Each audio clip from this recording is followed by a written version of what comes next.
Bonjour, nous sommes aujourd'hui à l'Épine, sur l'île de Noirmoutier, où je viens rencontrer Michel Adrien. Michel Adrien, c'est une figure de notre circonscription, quelqu'un qui, dès 13 ans, est parti marin-pêcheur et qui a été à la tête d'un empire industriel de la pêche et qui aujourd'hui s'est reconverti en écrivain.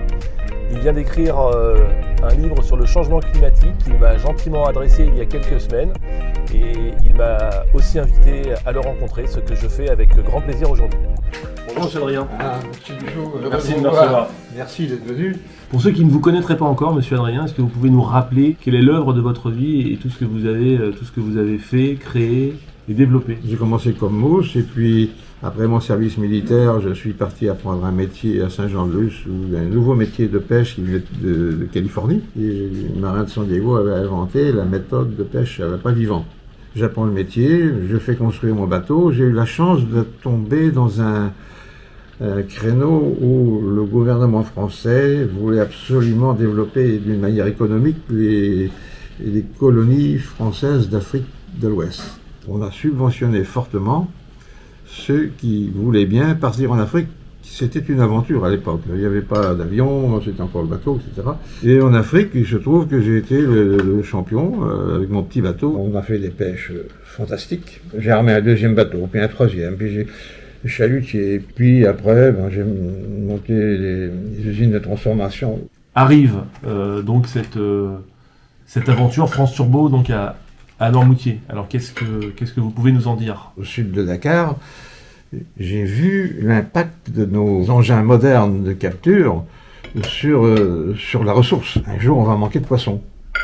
Et comme les chasseurs-cueilleurs sont devenus agriculteurs, puis éleveurs, eh bien, on s'est dit on va faire pareil pour la pêche. Un jour, il faudra élever des poissons.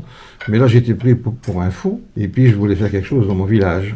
Donc j'ai monté une entreprise d'aquaculture qui s'appelle France Turbo, qui a été précurseur en France sur la reproduction des poissons. Arrivé à un certain âge, à 83 ans, j'ai réussi à ce que toutes mes entreprises dans le monde soient adossées à des groupes. Donc maintenant, toutes mes entreprises partout dans le monde fonctionnent, que ce soit en Espagne ou en Afrique, en Amérique, et je suis retiré des affaires. Monsieur Adrien, vous avez écrit ce livre-là, La victoire climatique. Vous nous faites du bien en ayant ce discours extrêmement positif, porteur d'espoir pour l'avenir. Je l'ai écrit, j'en ai ressenti le besoin.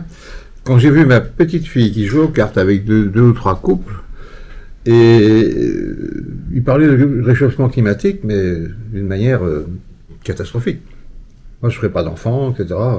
Et là, personnellement, je suis de très près des progrès qui se font. Je n'invente rien dans mon livre, je ne fais que faire une synthèse de toutes les informations qui sont arrivées très récemment, fin de l'année 2020, qui concrétisent tout ce que je pensais.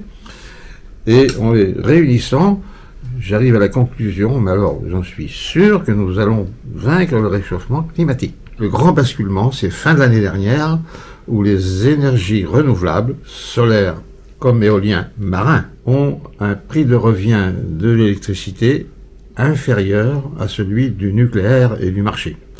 Et ce n'est qu'un début, parce que on ne peut faire que des progrès. L'éolien marin progressera encore.